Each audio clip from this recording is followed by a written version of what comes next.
రేపు భారత్ పాకిస్తాన్ల మధ్య చర్చలు జరగబోతూ ఉన్నాయి.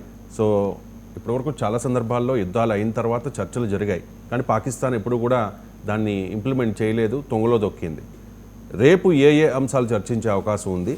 భారత్ పాకిస్తాన్ ముందు ఏ డిమాండ్లు పెట్టవచ్చు?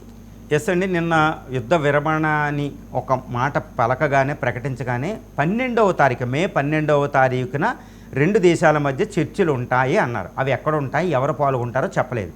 కానీ అవి ఉండే అవకాశం ఏంటంటే వాషింగ్టన్, మూడో క్యాపిటల్ సౌదీ అరేబియాలో కానీ, వాషింగ్టన్లో కానీ, సౌదీ అరేబియా కానీ, వాషింగ్టన్ అమెరికాలో కానీ, లేకపోతే యూరోప్లో ఏదో ఒక ప్రాంతంలో కొన్ని మీట్ అయ్యే అవకాశం ఉంది. ఇండియా పాకిస్తాన్లో మీట్ అవ్వరు, ఫోన్ ఇన్ ఉండదు. ఇక్కడ మీట్ అయ్యే వాళ్ళు director general of military operations ఉంటారండి.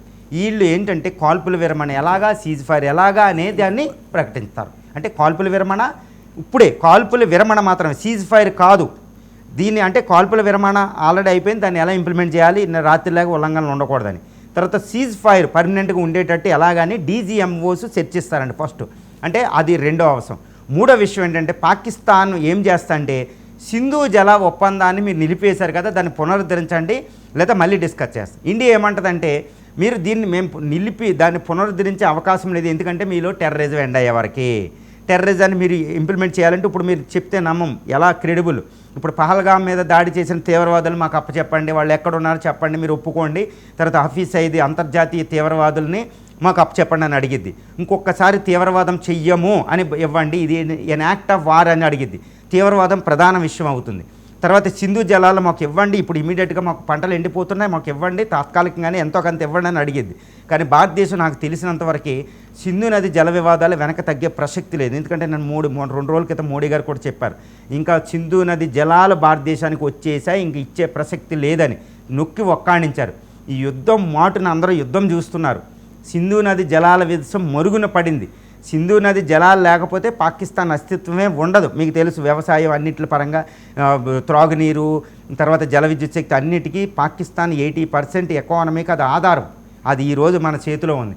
దానికోసం ప్రధానమైన చర్చ పెట్టేటట్టుంది పాకిస్తాన్.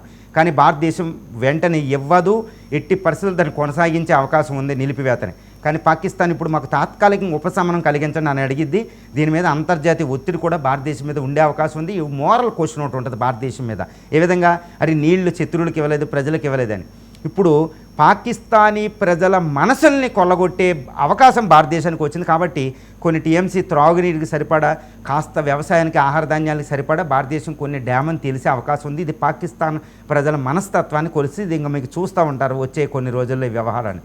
తర్వాత మూడో విషయం ఏంటంటే పాకిస్తాన్ తన అణ్వస్త్ర బూచీని ఉపయోగించింది కదండి. ఈ విషయాన్ని భారత ప్రస్తావిస్తారన్నమాట. అంటే భారతదేశం నో ఫస్ట్ యూజ్ పాలసీ అన్నట్టు ఉంటుంది. అంటే ఎదుటివాడు దాడి చేసేంతవరకు మన అణ్వస్త్రాలు యూజ్ చేయము, అంటే శత్రువులకు భయం లేదు. 2 నాన్ న్యూక్లియర్ వెపన్స్ దేశం మీద వేయమని, ఇది భారతదేశ విధానం. ఇది మార్చలేదు చూడండి, ఇంత బూచి చూపించిన. పాకిస్తాన్ కూడా నో ఫస్ట్ యూజ్ పాలసీ అమలుపరచాలని భారతదేశం ఒత్తిడి తీసుకొస్తే అంతర్జాతీయ ఒత్తిడి ఉంటుంది. ఇవి ప్రధానంగా చర్చించే అంశాలండి. రేపు 12వ తారీఖు చర్చలు ఒకసారి అవ్వవో, కొన్ని రోజులు కొనసాగితే, కొన్ని వారాల పాటు కొనసాగితే వెంటనే అయ్యేది కాదు. కానీ సుదీర్ఘమైన చర్చలు ఉంటాయి, అంత ఈజీ కాదు. ఈ చర్చలు అనేది చాలా ఇంపార్టెంట్ భారత పాకిస్తాన్కి.